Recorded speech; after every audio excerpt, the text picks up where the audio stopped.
Hello guys, নতুন ভিডিওতে তোমাদের সকলকে স্বাগত জানাই। তোমরা সকলে কেমন আছো? আশা করছি ভালো আছো। আমিও খুব ভালো আছি। আজকে সন্ধ্যের টিফিনে বানালাম গোলা রুটি, ভাবলাম তোমাদের সাথে শেয়ার করা যাক। গোলা রুটি বানানোর জন্য একটি পাত্রে ময়দা, পেঁয়াজ, লঙ্কা, ডিম, নুন এবং জল এই কটাই উপকরণ লাগে। তোমরা আমাকে কমেন্টে প্লিজ অবশ্যই জানিও তোমরা কে কে গোলা রুটি খেতে ভালোবাসো। আমি খুব ভালোবাসি।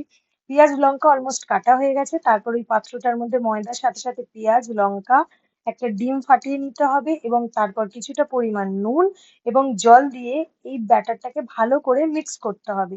মিক্স করা হয়ে গেলে একটি ফ্রাইং প্যানে তেল গরম করে নিতে হবে এবং তেল গরম হয়ে গেলে ধোসার মতোটাকে ছেড়ে দু পিঠ ভেজে নিতে হবে।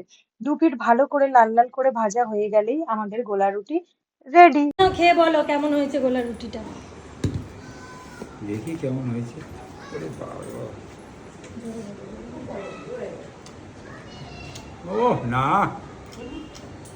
দারুণ হেভি।